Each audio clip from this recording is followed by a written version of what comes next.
Jangan lupa subscribe channel TV9 Lombok News dan nyalakan notifikasinya.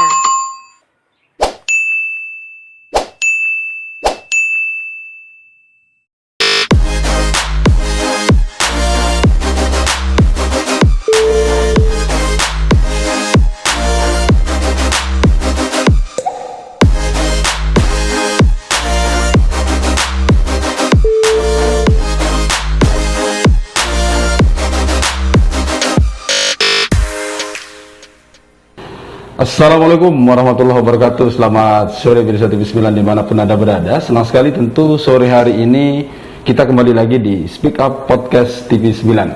Kalau kita mengingat dan melihat tanggal 21 April itu sudah tidak asing lagi. 21 April yang sangat bersejarah, menjadi salah satu momentum perayaan yang dilakukan oleh di seluruh Indonesia, momentum Hari Kartini. Berbicara tentang Kartini, tidak bisa kita jauh dari perempuan. Bagaimana kemudian perjuangan sosok Kartini untuk melakukan emansipasi wanita, agar wanita tidak termarginalkan, keluar dari kebodohan dan lain sebagainya. Dan untuk Hari Kartini pada sore hari ini, kita sudah kehadiran dua Kartini di Provinsi Nusa Tenggara Barat yang kiprah beliau ini cukup luar biasa dan tidak asing lagi sebenarnya karena sudah warawiri di layar semua kita yang ada di Provinsi Nusa Tenggara Barat. Saya sapa narasumber kami yang pertama. Assalamualaikum Bunda Niken. Waalaikumsalam warahmatullahi wabarakatuh. Ketua Tim Penggerak PKK Provinsi Nusa Tenggara Barat, istri Gubernur Provinsi NTB. Kemudian apa lagi? Banyak sekali organisasinya ini Bunda Niken ya. Bunda PAUD, kemudian Ketua Dekranasda, Ketua Latski, ini yang baru. Ketua LKKS, kemudian yang terakhir Ketua ICSB, sama yang terakhir Ketua Pita Putih Indonesia NTB. Kalau melihat dari kurikulum PT-nya sudah nggak mungkin lah termasuk apa namanya yang diperjuangkan oleh Kartini begitu ya. Benih nanti kita akan banyak bicara kaitan dengan kemudian bagaimana sebenarnya kita harus menerjemahkan Hari Kartini setiap tanggal 21 April itu agar kemudian menjadi salah satu momentum yang harus membangkitkan semangat dan jiwa perjuangan daripada perempuan. Nah, di samping Bunda Niken ini ada Bu Andayani. Beliau ini adalah Ketua Forhati ya, wilayah Provinsi Nusa Tenggara Barat. Beliau juga komisioner di KPID, mantan Komisi Informasi Provinsi Nusa Tenggara Barat. Apalagi ada lagi. Itu aja dulu. Apa kabar Manda? Alhamdulillah sehat, kabar baik Mas Afif. Masih sibuk di KPID? Ya, kami masih menyelesaikan tugas di akhir-akhir periode ini. Oh, sudah di akhir periode ya? Betul. Oke. Saya ingin ke Bunda Niken. Bunda, kalau kemudian kita bicara tentang 21 April, emansipasi wanita yang kemudian diperjuangkan oleh RA Kartini pada waktu itu, bagaimana kemudian kita memaknai perjuangan Kartini itu pada saat dan momentum kita sekarang ini? Ya. Momen 21 April selalu kita peringati sebagai Hari Kartini, yang sosoknya memang sungguh luar biasa. Dan inspirasi yang bisa kita dapat dari kiprah beliau itu sangat banyak, masih sangat relevan untuk kita semua, terutama di masa pandemi ini. Jadi jangan salah ya, jadi bahwa Ibu kita Kartini walaupun lahir tahun 1893 yang lalu, beliau di usianya yang singkat 25 tahun sudah banyak memberikan inspirasi untuk semua perempuan Indonesia. Kalau di masa pandemi sekarang kita bisa berkaca bagaimana kita melihat Ibu Kartini dulu hidup semasa kecil ya. Jadi beliau usia 12 tahun langsung dipingit, masuk ke dalam rumah, tidak boleh keluar. Mungkin yang sudah pernah nonton filmnya yang dibintangi Dian Sastra bisa melihat ya. Bunda sudah nonton juga? Sudah dong. Bisa ketinggalan dong ya? Iya. Beliau dipingit dan menjalani hari-harinya di dalam kamar gitu ya. Mungkin ini seperti kita sekarang di masa pandemi kemarin sempat lockdown, tidak boleh keluar, tidak boleh bepergian jauh, perjalanan dan lain-lain, membatasi pergaulan, membatasi kontak dengan manusia lain kecuali keluarga. Nah, apa yang dilakukan Ibu Kartini waktu dia di lockdown ya, zamannya beliau dulu? beliau membaca, ya. Jadi artinya beliau tidak membiarkan kondisi yang mengepungnya itu membatasi dirinya sendiri untuk tetap berkembang, untuk tetap belajar. Jadi yang dilakukan adalah membaca buku-buku yang dengannya justru pikirannya terbuka, wawasannya luas, dan rasa ingin tahuannya yang selama ini besar bisa dijawab di situ, dan tentu saja itu memberikan semangat sebuah bekal bagi Ibu Kartini kecil untuk berbuat lebih banyak lagi di masa yang datang. Itu baru dari sisi lockdownnya aja, dari ya. sisi lockdownnya. Berarti kalau kita lihat apa yang kemudian ingin dikatakan oleh Bunda adalah bagaimana kemudian RA Kartini pada waktu itu berada di dalam pengasingan, akan di dalam rumah, tidak diberikan keluar akses untuk pendidikan dan lain sebagainya, tetapi spirit membaca itu kemudian yang menjadikan pola pikir RA Kartini itu berubah secara drastis. Dan bagaimana kita melihat spirit membaca RA Kartini ini kita transfer ke para perempuan-perempuan, terutama yang hari ini? Ya, jadi intinya Kartini tetap belajar, tetap memahami pentingnya untuk memperdalam ilmu, belajar. Nah, itu yang tetap dilakukannya, dan dia melihat bahwa perempuan-perempuan yang ada di sekelilingnya waktu itu belum tentu memiliki nasib yang sebaik dirinya, ya. Walaupun sempat sekolah, perempuan-perempuan biasa tidak boleh sekolah, ya, tidak ada sekolah perempuan waktu itu.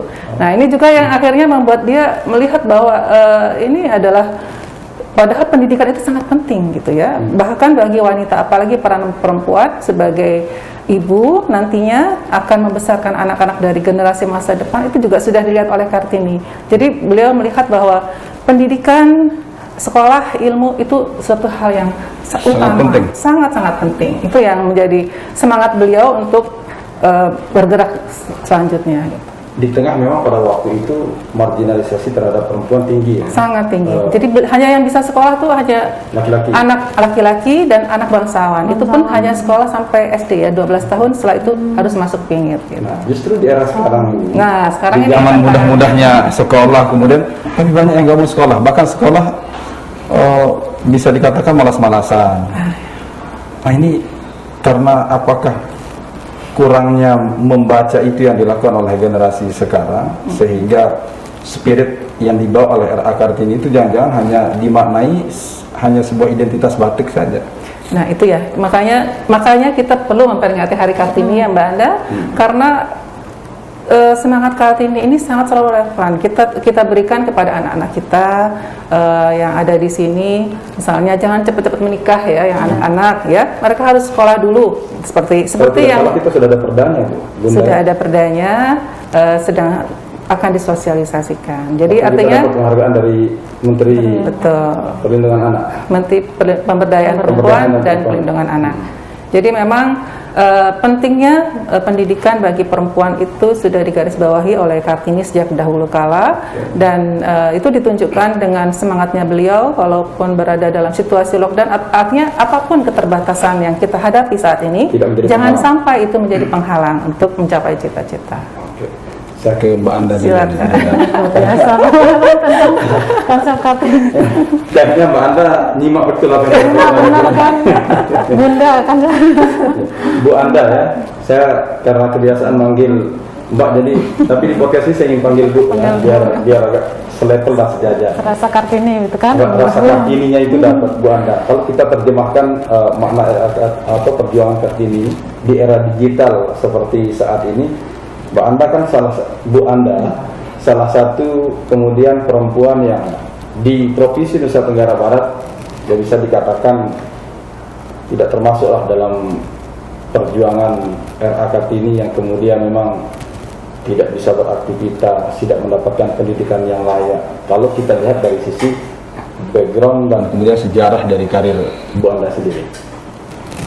Ya, kalau kita kilas balik di eranya Kartini itu kan ibaratnya ya zaman kegelapan, ya, sesuai dengan judul bukunya. Sekarang sudah terang benderang. Itu kan semangat literasi seperti ini disampaikan Bunda tadi. Kartini rajin menulis untuk melakukan korespondensi, ya, dengan sahabat-sahabatnya, dengan pejabat istri dari pejabat-pejabat di Belanda. Nah, ini kan merupakan suatu ide yang besar, ya, bagaimana agar perempuan itu juga mampu menulis, belajar, dan juga berinteraksi dengan dunia luar. Kalau dulu Kartini mungkin nunggu suratnya berminggu-minggu ya Mas Afif ya. Kalau sekarang tinggal WA. Burung merpati gitu ya. Antara gundah gulana menunggu balasan. Kalau dulu ya Bunda ya bersurat-suratan. Sekarang eranya sudah memang jauh berubah ya, berbanding terbalik dengan yang dulu. Sekarang sudah era digital, era internet, dan sekarang generasinya udah generasi Z ibaratnya, yang mereka dari lahir sudah berinteraksi dengan gadget dan sebagainya. Jadi kalau tadi ya misalnya juga bersurat-suratan melalui alat tulis, sekarang sudah melalui laptop ataupun email, itu kan udah langsung real time ya, langsung dikirim, langsung diterima oleh penerimanya. Nah, tetapi di satu sisi juga menjadi PR besar kita sebagai Kartini-Kartini saat ini, Kartini masa depan, bagaimana ilmu pengetahuan dan teknologi ini justru tidak menjauhkan antara anak dan orang tuanya misalnya. Oke. Karena kan sekarang belajarnya aja sudah menggunakan fasilitas website, kemudian Google Classroom ya, khususnya di era pandemi kan. Jadi interaksi sama guru itu berkurang. Ketemu guru yang biasanya nasihatin, sekarang sudah agak kendor rasanya Bunda ya.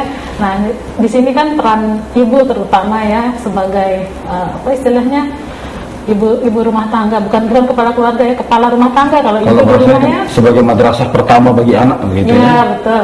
Nah, di situ kalau anak-anak sekarang lebih canggih, misalnya main gadget, main komputer dan sebagainya, tentu kita juga sebagai seorang ibu harus punya pengetahuan juga yang setidaknya mengerti apa yang dilakukan anak-anak kita dengan media tersebut. Artinya pemanfaatan media ini juga dalam kontrol orang tua. Misalnya dalam belajar, anak-anak memanfaatkan media daring tadi, tetapi kita juga orang tua harus punya kontrol. Misalnya konten-konten apa yang boleh dilihat oleh anak, misalnya di YouTube ya. Kadang sambil belajar nih, sambil buka YouTube, sambil ngabsen gurunya, anak-anaknya sambil buka medsos gitu kan. Artinya tidak bisa kita lepas sama sekali dong sebagai seorang ibu begitu. Ya betul Mas Afif, udah di situ udah Kartini sekarang harus membekali diri dengan ilmu pengetahuan dan teknologi, harus mengerti pemanfaatan medsos tersebut, karena kalau kita lihat kan sponsornya tuh lewat di timeline itu kan. Nah, bisa jadi itu konten-konten orang dewasa, konten-konten yang sebenarnya tidak pantas dilihat oleh anak. Jadi kita ibu ya setidaknya kita bisa setel ya parenting lock-nya gitu. Kita bisa blokir kan konten-konten sponsor yang tidak bermanfaat untuk anak-anak, agar proses belajar di rumah juga bisa aman, anak-anak kita juga melaksanakan pembelajaran dengan sehat gitu kira-kira. Artinya Bu Anda, kalau kita lihat memang perjuangan Kartini itu sampai sekarang belum selesai. Artinya bahwa problematika yang dihadapi itu sesuai dengan konteks zamannya gitu. Kalau dulu mungkin seperti yang disampaikan oleh Bunda Niken tadi, bahwa problem Kartini adalah keterasingan, dimarginalkan dan kurangnya akses pendidikan didapatkan. Justru sekarang semua sudah diberikan seluas-luasnya, tetapi pemanfaatannya itu yang mungkin yang harus betul-betul dimaksimalkan begitu. Ya betul, karena eranya berubah. Kalau dulu masa keterkungkungan seperti disampaikan Bunda tadi, kalau sekarang justru hak kita ya, perempuan terutama dan laki-laki tidak ada batasan asasnya. Kita lihat di konstitusi kita, di Undang-Undang 1900, Undang-Undang Dasar ya 1945, itu sudah benar-benar melindungi hak perempuan untuk memperoleh pendidikan, hak perempuan untuk memperoleh pekerjaan yang layak, untuk memperoleh kesehatan, jaminan sosial, apalagi bahkan politik kita 30% kota perempuan harus terpenuhi gitu. Benar, Mas Afif, itu artinya negara sudah mulai menjamin nih keberadaan perempuan untuk ikut terlibat aktif dalam upaya membangun bangsa dan daerah. Saya ingin kembali ke Bunda Niken. Bunda Niken kalau tadi sempat dibicarakan, kita di NTB sudah membuat perda tentang pelarangan untuk pernikahan usia dini. Nah ini kan menjadi salah satu PR besar Bunda Niken juga sebagai Ketua Tim Penggerak PKK untuk memberikan sosialisasi. Di kita sendiri bagaimana sih spirit perjuangan Kartini itu kita terjemahkan dalam makna bagaimana kemudian tidak ada lagi pernikahan usia dini di masyarakat kita. Bunda. Ya, jadi pada akhirnya satu poin ya yang dari yang bisa kita ambil dari Kartini bahwa semakin baik pendidikan seseorang akan semakin luas pandangannya masa depan dan tentu saja caranya mengambil langkah-langkah dalam hidupnya. Jadi biasanya yang terjadi jika ada pernikahan anak dan lain-lain itu juga karena perempuannya belum cukup mendapatkan wawasan mengenai peluang apa saja yang bisa diraih kalau dia bersekolah tinggi gitu misalnya ya. Kemudian orang tuanya juga ingin segera terbebas dari tanggung jawab sebagai orang tua, kayak semacam itu ya. Nah itu juga satu hal gitu ya. Jadi artinya di sini masalah kita adalah bagaimana menyampaikan pentingnya bagi untuk menunda pernikahan sampai anak tersebut cukup umur, yang nantinya tentu saja manfaatnya akan bagi anak tersebut, keluarganya dan masyarakat gitu ya. Karena kalau tidak dicegah, anak-anak yang menikah di bawah umur ini atau yang masih belum cukup matang ini akan timbul masalah yang berkepanjangan ya. Kita sudah tahu mulai dari status pernikahannya, kemudian bayi yang lahir bisa stunting, kemudian nantinya anaknya juga biasanya ya pernikahan yang dilakukan anak-anak tidak bertahan lama ya, broken home baik bagi bayinya maupun kedua anaknya itu sendiri. Justru akan berimpact terhadap itu. Tapi nanti kita lanjutkan. Itu banyak sekali lanjutannya. Lanjutannya nanti akan kita lanjutkan di segmen berikutnya. Mbak Anda tahan juga komentarnya. Bisa kami akan kembali sejenak berwara berikutnya. Tetaplah bersama kami di Speak Up Podcast TV 9.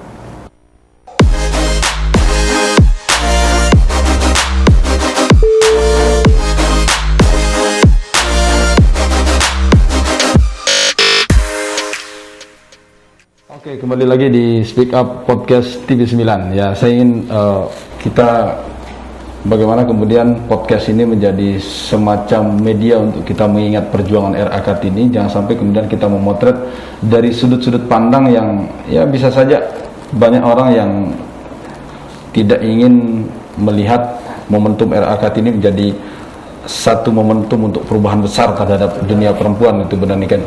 Saya ingin kembali, Bunda. Tadi kita bicara soal pernikahan di usia dini, tentu akan banyak efeknya terhadap entah tingkat perceraian yang tinggi, kemudian rusaknya moral anak. Biasanya kalau sudah bercerai kan larinya ujung-ujungnya akan ke anak gitu. Bagaimana Bunda Niken memotret itu dengan kacamata perda yang sudah kita telurkan ini? Ya, jadi dengan adanya perda yang sudah disahkan oleh DPRD Provinsi Nusa Tenggara Barat, mengatur bahwa pernikahan anak itu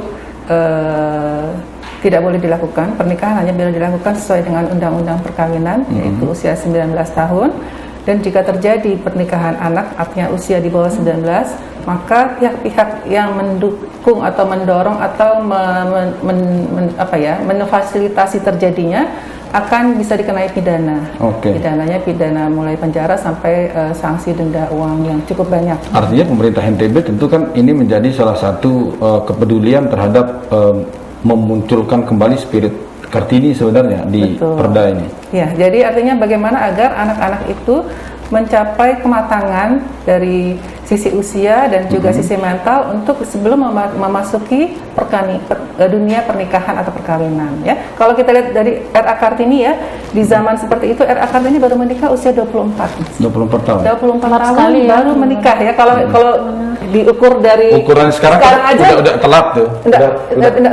Sekarang ya mungkin biasalah gitu ya. Tapi kalau sudah mulai ditanya-tanya tuh Bunda, kapan nikah sudah 24. Kan kita tahu tuh di tengah masyarakat kita kan, kalau sudah ada umur 24 sampai 25 perempuan kita terutama di Lombok ini sudah mulai orang di zaman Kartini, zaman Belanda dulu tuh menikah baru usia 24. Artinya beliau memang menikah dengan benar-benar pertimbangan, dengan kesiapan dan lain-lain. Sudah matang. Sudah matang.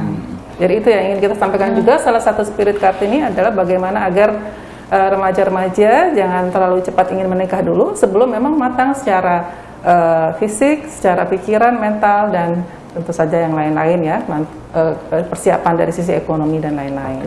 Bunda, kita tahu kan Bunda juga merupakan Bunda PAUD Provinsi NTB kan.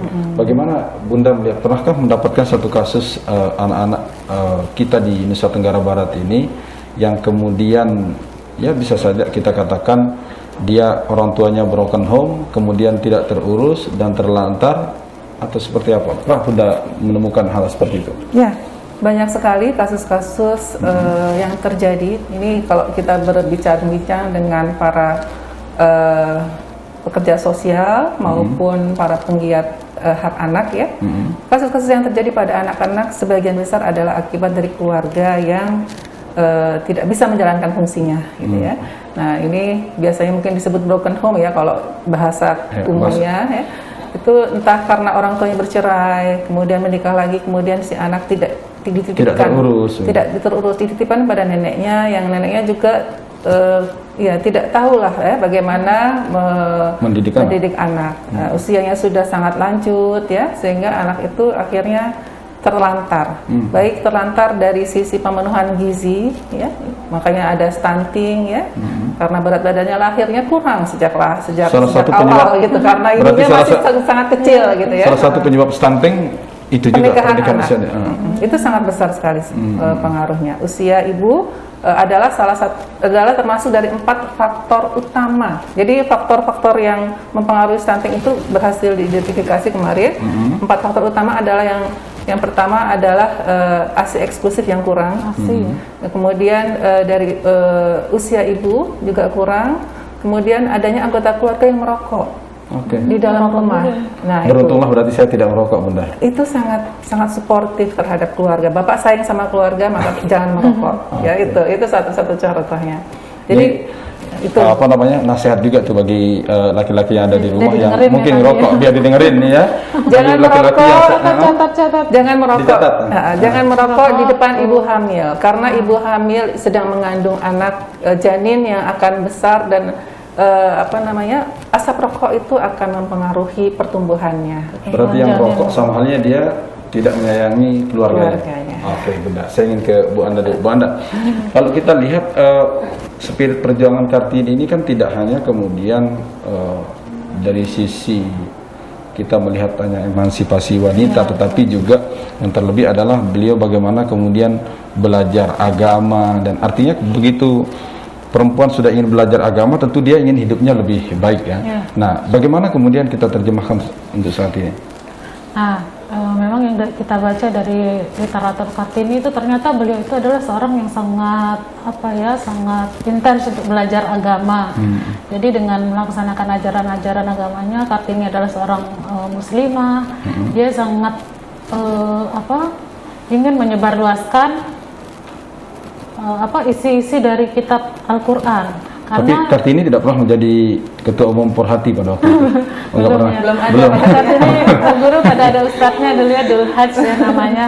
Dan ini yang kegelisahan Kartini, kenapa waktu itu Al-Quran itu dia tidak mengerti artinya karena tidak diterjemahkan, Bunda ya. Jadi hanya dalam bahasa Arab. Nah, itu juga merupakan ide-ide Kartini atau terobosannya.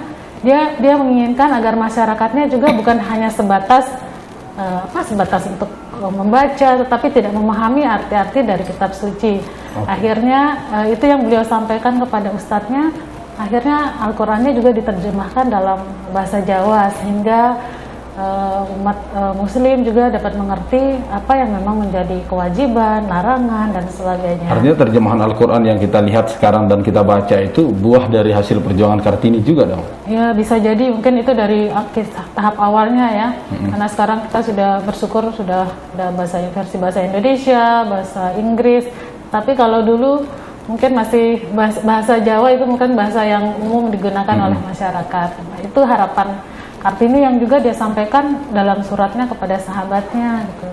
Jadi dia juga gelisah melihat sikap-sikap masyarakat ada yang tidak sesuai mungkin dengan standar-standar norma agama. Jadi kegelisahannya disampaikan kepada sahabatnya itu dalam suratnya. Kenapa seharusnya kan semua agama punya misi yang sama gitu, untuk menebarkan kasih sayang, untuk kebaikan dan sebagainya. Itu mungkin yang dia sampaikan kepada temannya. Oke, Bu Anda, kalau kita melihat seperti yang kita sampaikan, oke lah, di perkotaan kita melihat ataupun di perdesaan sama. Sekarang ini memang tidak ada ruang yang kemudian membatasi ya, membatasi ruang gerak perempuan. Tetapi budaya atau kultur di masyarakat kita masih kita anggap menomorduakan perempuan. Karena kita lihat di beberapa sektor perempuan masih katakanlah belum mendapatkan haknya secara penuh. Ya, Baik di keluarga misalkan, mungkin masih banyak keluarga yang menomorduakan. Kalau dia memilih, misalkan dia punya anak laki-laki dan perempuan dan memilih salah satu untuk pendidikan, pasti yang dipilih adalah laki-laki. Begitu juga di beberapa sektor lainnya begitu. Di politik misalkan, saya beberapa kali diskusi dengan tokoh-tokoh politisi perempuan, juga seringkali merasakan begitu mereka turun di tengah masyarakat untuk kemudian kampanye menjadi anggota legislatif atau pemerintah daerah itu, perempuan itu masih kerap kali harus menjadi nomor 2 dari laki-laki. Ini bagaimana kita, padahal kita sudah emansipasinya sudah jauh sekali, lompatan kita sudah tinggi, sudah tapi sudah zaman now, tetapi di tengah masyarakat kita masih saja seperti itu terjadi. Mungkin kendala-kendala sosial yang kita hadapi di era sekarang, walaupun sudah zamannya era high teknologi gitu kan, tapi memang kultur masyarakat kita yang memang budaya patriarki itu kan masih belum bisa bergeser, Mas Afif ya, kalau kita lihat. Jadi kalau misalnya di daerah-daerah yang masih agak terpencil ya, prioritas yang untuk sekolah lebih diprioritaskan mungkin anak laki-laki, ataupun perempuan ya cukup sampai SMA misalnya ya, tetapi yang laki boleh kuliah, boleh lanjut. Itu memang masih kita hadapi kondisi seperti itu. Dan untuk mungkin peluang-peluang politik, walaupun tadi Mas Afif sudah sampaikan ya, ada undang-undang parpol ya, harus 30% kuota perempuan. Tapi yang kita lihat justru di Udayana saja hanya satu perempuan yang bisa lolos.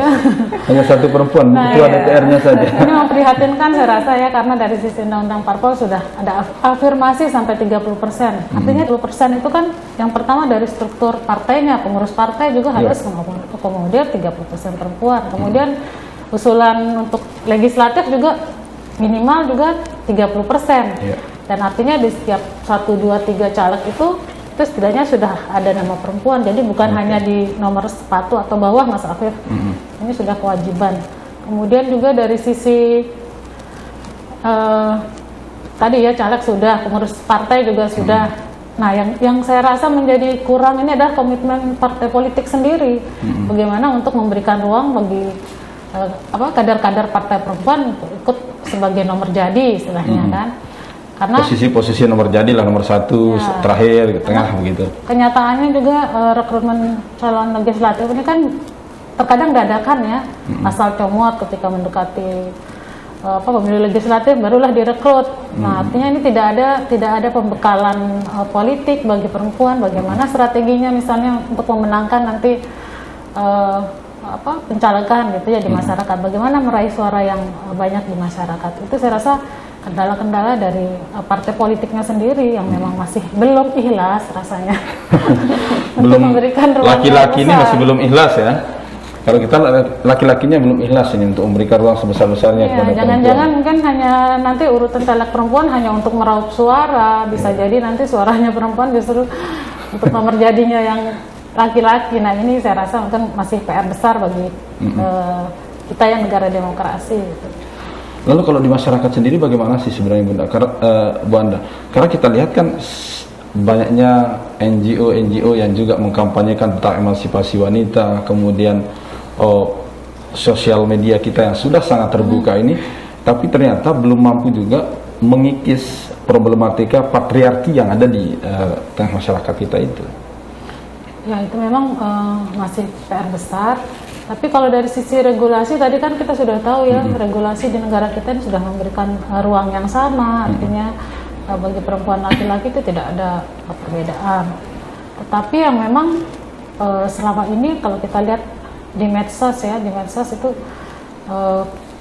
ketika era pencalekan yang memang perempuan harus bekerja sendiri, dan juga dari sisi misalnya untuk di rumah tangga, misalnya perempuan menjadi calon legislatif, itu kan kita butuh juga kos politik ya Mas Afif ya, kos politik untuk perempuan, dan itu tidak kecil kan, tidak kecil. Nah, kalau di keluarga ya mungkin masih belum menjadi prioritas untuk membiayai perempuan sebagai calon jadi. Nah itu mungkin yang masih menjadi kendala. Oke, saya ingin ke Bunda Niken. Bunda, bagaimana kita harus membersihkan ini ruang publik kita yang ada di NTB ini untuk benar-benar mulai dari perkotaan hingga perdesaan itu tidak lagi berpikir budaya patriarki itu seperti yang sudah saya sampaikan tadi. Kita masih sering melihat di tengah masyarakat kita bahwa Aru dia perempuan, Aru dia Nina. Nah, kata-kata Aru itu kan menunjukkan bahwa ada semacam stigma yang masih merendahkan yang diterima oleh kaum perempuan kita yang ada di NTB, bahkan mungkin ini masalah di Indonesia. Ya, artinya kalau kita ingin mengubah budaya patriarki, kita ingin mengubah budaya, Mas Afif ya. Jadi mengubah budaya itu bukan satu hal yang mudah, pasti perlu waktu yang cukup lama, proses yang lama sampai suatu masyarakat itu bisa berubah pandangannya, perspektifnya terhadap perempuan. Kalau kita lihat negara-negara maju, ya sekarang mereka sudah setara mungkin ya memandang perempuan dan laki-laki, walaupun juga ada tentu saja kasus-kasus kasuistik ya.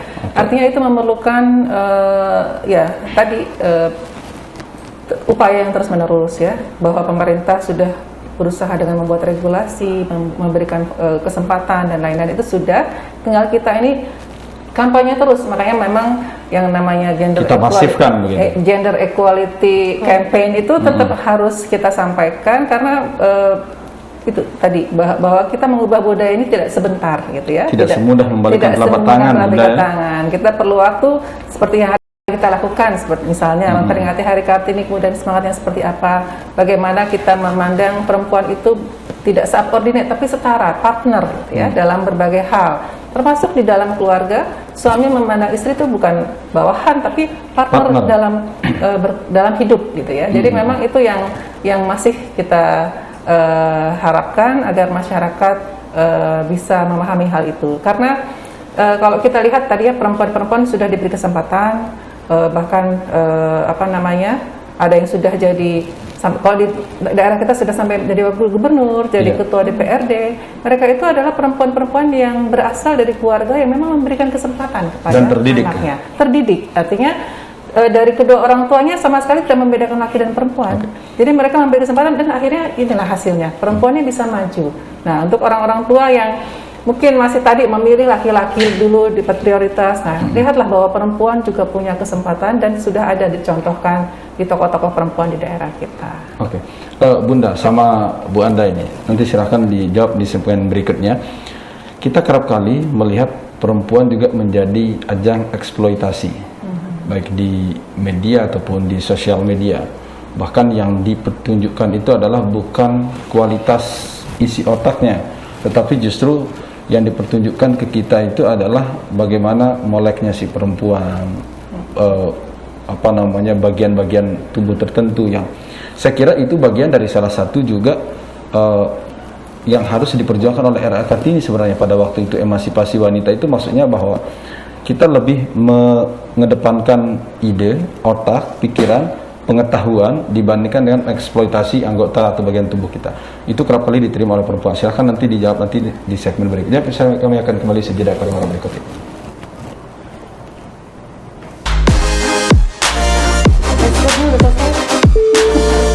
Jadi kita pakai Udah ada.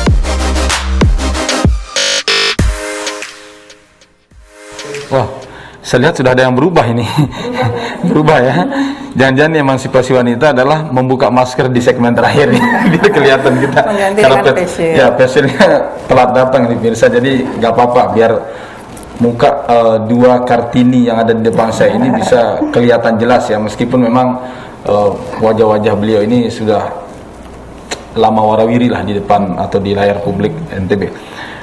Bunda Niken, seperti yang saya sampaikan tadi bahwa kerap kali perempuan itu menerima atau menjadi objek eksploitasi yang dilakukan di ruang-ruang publik kita. Kita lihat perempuan ya bukan dieksploitasi tentang prestasinya, tentang idenya, tentang isi otak dan kepalanya, pengetahuannya, tetapi kerap kali yang dieksploitasi itu adalah bagian tertentu dari tubuh mereka, yang saya kira itu menjadi perjuangan panjang RA Kartini sebenarnya terhadap hal seperti itu. Bagaimana kita menyikapi itu, Bunda?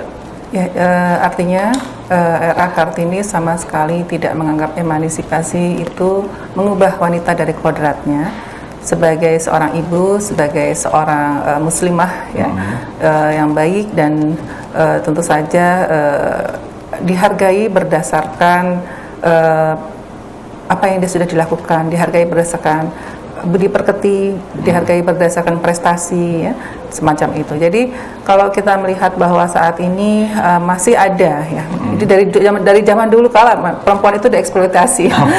Saat ini memang masih ada hal-hal tersebut, artinya kita bersikap bahwa kita tidak mendukung hal tersebut ya.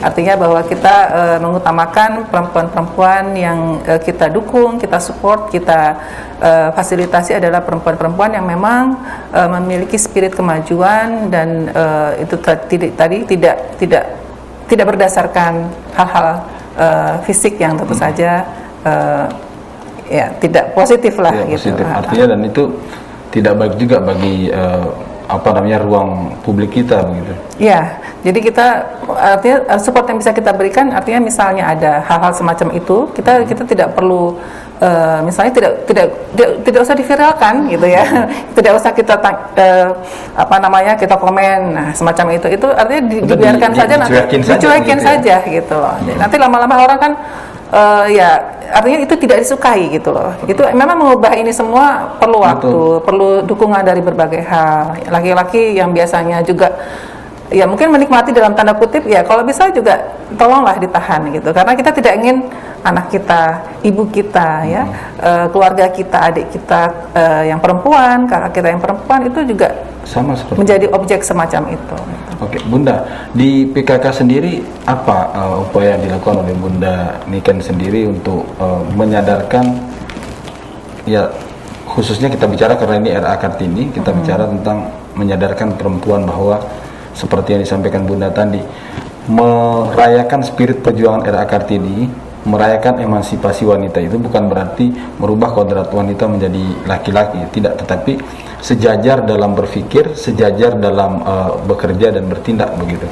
Ya, kalau Mas Afif tanya tentang program PKK, kami ada Pokja 1, 2, 3, dan 4. Keempat Pokja ini bertugas membuat program-program yang berusaha memberdayakan keluarga itu agar keluarga bisa berdaya dan sejahtera ya. Okay. Nah, di sini ada tentu saja Pokja 1 mengenai masalah karakter, moral dan lain-lain di situ. Jadi bagaimana perempuan, ibu bisa memberikan pengasuhan yang baik kepada anak.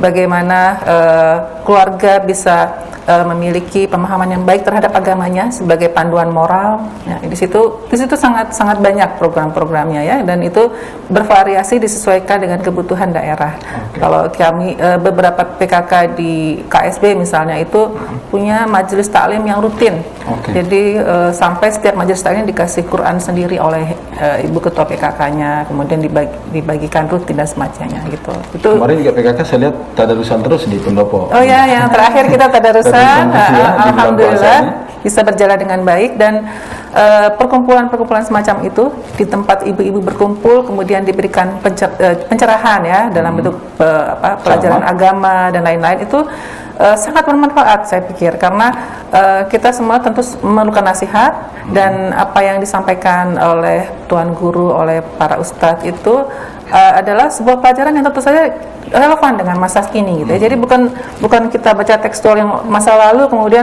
itu kan sudah lewat gitu ya, sejarah. Enggak, kita selalu berusaha kontekstual. Jadi memang kita mengubah perempuan itu penting, menjadi perempuan yang cerdas, bermartabat, dengan terus mengadakan sosialisasi dari berbagai manapun kesempatan, terus kita lakukan sosialisasi. Pertanyaan terakhir, Bunda sepakat tidak kalau ada kata yang kemudian mengatakan bahwa rusaknya satu negara itu akibat rusaknya perempuannya, dan bagusnya satu negara itu kalau perempuannya juga baik atau bagus? Berarti kalau kita lihat dari sana, kalau Bunda setuju bahwa peran perempuan itu justru sangat vital, fundamental gitu. Tuh, setuju sekali, 100% setuju. Kayaknya 80 ya, jawabannya 100% setuju. Karena kalau kita lihat jika perempuannya tidak baik, rusak, kita bisa bayangkan ya. Pertama-tama di keluarganya sendiri, dia tidak akan mencontohkan apakah nilai-nilai kebaikan itu ke anaknya, sehingga anak-anaknya akan tumbuh dengan nilai-nilai yang buruk. Itu satu hal. Kemudian dia sendiri tidak memiliki nilai yang baik, sehingga dia dalam masyarakat dan sosial dia akan melakukan hal-hal yang tidak baik. Nah, itu bagaimana laki-laki tidak akan terganggu ya? Pasti terganggu. Laki-laki juga sih. Jadi artinya 50% jumlah penduduknya sudah jelek gitu ya. Pastinya yang 50% lagi pasti hancur. Rusak moralnya ya.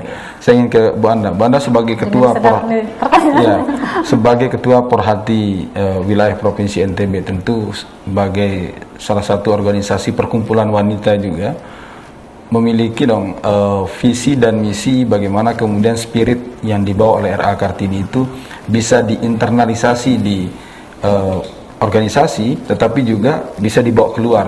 Itu seperti apa kalau di Porhati, Bu Anda?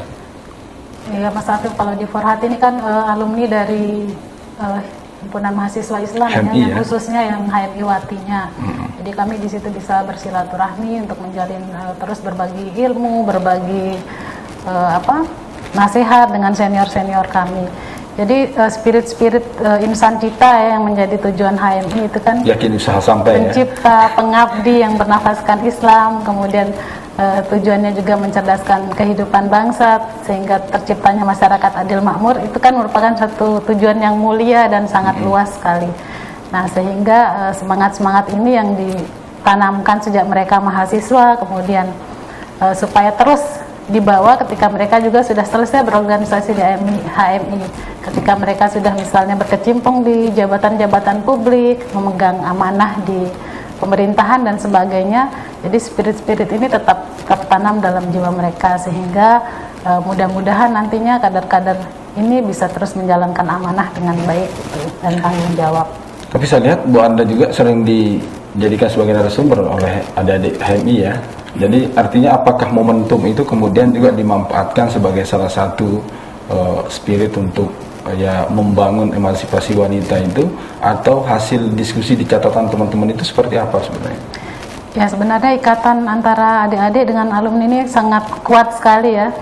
Yang pertama sih ya mungkin ngundang alumni supaya nggak berbayar narsinya. itu sudah pasti.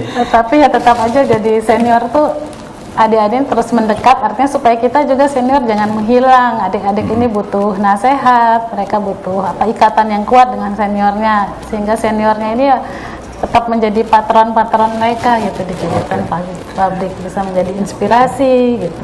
Ya setidaknya kan kalau dilihat seperti yang disampaikan oleh Bunda Niken tadi, kalau senior-seniornya saya seperti Bu Anda, kemudian seperti Bunda Niken, ini kan justru bisa menjadi inspirasi tersendiri, menjadi Kartini sekarang yang kemudian bisa diambil sebagai satu pembelajaran oleh junior-juniornya. Benar, tadi yang terkait mungkin itu internal organisasi, artinya semangat seperti yang Mas Afif tanyakan tadi, misalnya terkait konten medsos dan sebagainya ya. Ini kan ya memang sisi negatif ya, dari ada transformasi budaya, kemudian teknologi. Nah ini juga jadi tanggung jawab kita juga yang senior. Misalnya Mas Aceh kadar, ada yang masih tiktokan gitu kan. Justru hari Kartini ada yang berkebaya Bunda, tiktokan gitu. Saya tadi nonton, aduh pada lenggak-lenggok gitu. Iya, prihatin juga sih ya. Sejogjanya mungkin platform medsos ini dapat dimanfaatkan ya untuk hal-hal yang positif, untuk meningkatkan kapasitas mereka. Karena mau tidak mau juga tidak kita pungkiri ya, kebebasan arus informasi, kebebasan kita untuk mengekspresikan diri berdampak besar terhadap itu semua. Nah, itu juga menjadi tanggung jawab Kartini saat ini ya Mas Afif, jangan sampai ya kebablasan gitu kan. Artinya juga konten-konten yang di YouTube jangan sampai ya konten-kontennya isinya remeh-temeh, tidak ada manfaat. Nah ini kan menjadi tontonan juga dari anak-anak sekarang, tontonannya YouTube dan sebagainya. Nah ketika tidak ada hal-hal yang bisa mereka ambil menjadi sesuatu hal yang positif, tentu ini juga dampaknya bagi perilaku mereka sehari-hari nantinya. Kadang-kadang yang kita lihat juga kan ini terlepas dari efek positif dan negatifnya ya. Kalau kita bicara efek positifnya banyak sekali gadget ini. Tapi kalau kita lihat dari sisi negatifnya juga, justru adanya gadget ini menjauhkan anak dengan orang tua. Bahkan bercengkrama bersama di rumah tangga itu kadang duduk masing-masing pegang HP ya. Duduk masing-masing pegang HP, anaknya main game, ibunya chatting, bapaknya main Facebook, Twitter, atau Instagram lah. Ini kan justru bagian dari dampak negatif yang ditimbulkan oleh itu yang menjadi mungkin kegelisahan kita ya Bu, terutama ya Bunda, Pak Uus dan tanggung jawab Ibu Ketua PKK berat sekali ternyata kan. Artinya jangan sampai gadget teknologi sekarang ini mengambil peran orang tua ya, ibu dan ayah, sehingga tidak komunikasi antar orang tua dan anak itu semakin berkurang waktunya. Ya mungkin langkah-langkah yang bisa kita ambil, Mas Nafif, ada aturan di rumah Bunda ya. Misalnya jam dari sebelum sholat maghrib sampai isya itu HP harus disimpan gitu ya. Habis sholat maghrib ya harus misalnya maghrib mengaji dan sebagainya, ataupun ya bercengkrama lah antara keluarga ya, agar kehangatan keluarganya nanti nggak menguap gitu oleh agar ketahanan keluarga ini betul-betul ada ya.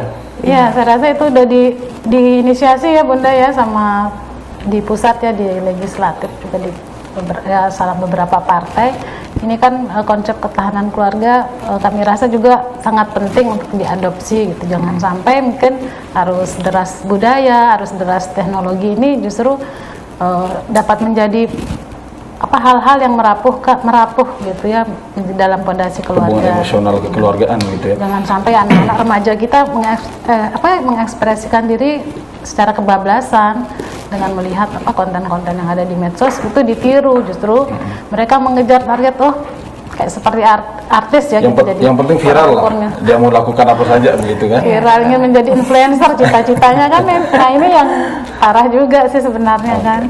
Agar tadi seperti harapan Ibu Nikan ya, keluarga itu bisa berjalan dengan sesuai koridornya, menghasilkan anak-anak yang punya kepribadian bagus dan berkualitas ya, keluarga yang berkualitas. Mungkin itu cita-cita semua keluarga ya.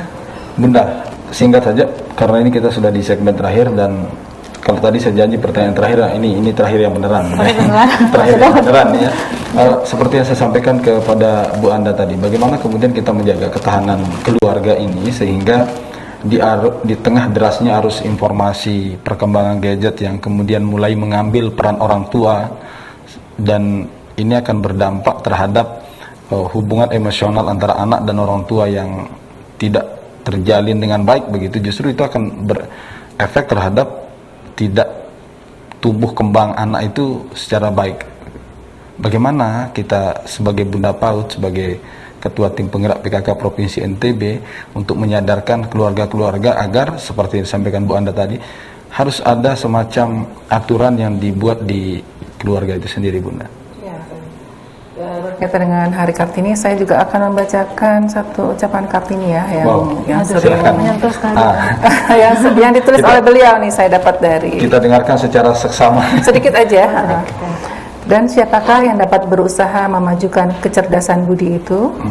Siapakah yang dapat membantu mempertinggi derajat budi manusia? Itulah wanita, ibu. Karena haribaan ibu itulah manusia mendapatkan didikannya mula-mula sekali. Jadi kalau tadi untuk menjawab pertanyaan Mas Nafif nih, jadi semuanya di ibu ternyata gitu loh. Jadi kuncinya rumah tangga itu, keluarga itu ada di ibunya.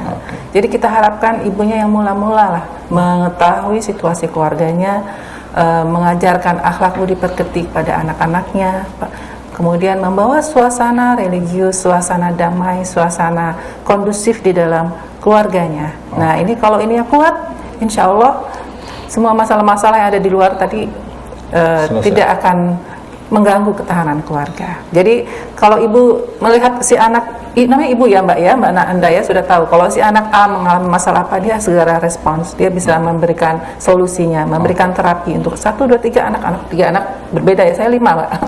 Nah itu jadi memang ibulah, dan di situ dia akan dimulai dengan bagaimana ibu menjadi ibu ketika menikah, kemudian memiliki memiliki kandungan ya, masih dari sejak janin, kemudian melahirkan, menjadi guru untuk keluarga, semuanya memang kuncinya di ibu.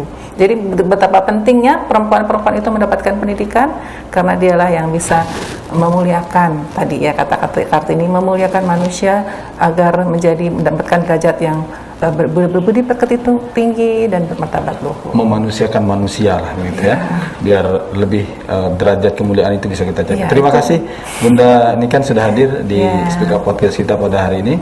Terima kasih Bu Anda Sama-sama Mas Afif, terima kasih undangannya. Ya pemirsa, itu dia perbincangan kami sama dua orang Kartini di Provinsi Nusa Tenggara Barat. Setidaknya spirit perjuangan RA Kartini yang di zaman kegelapan itu kita bisa terapkan dan implementasikan juga di zaman yang terang benderang ini sebenarnya. Dan apa yang disampaikan oleh kedua narasumber kita tadi tentu menjadi semacam inspirasi bagi kita semua, terutama kaum perempuan, bahkan kaum bapak-bapak juga, ini harus menjadi inspirasi juga untuk bagaimana memandang wanita itu tidak hanya sebelah mata, memandang dari sisi dia harus menjadi nomor 2, tetapi wanita itu adalah partner dalam hidup kita. Sampai ketemu di Speak Up Podcast minggu depan. Assalamualaikum warahmatullahi wabarakatuh dan sampai jumpa. Jangan lupa subscribe channel TV9 Lombok News dan nyalakan notifikasinya.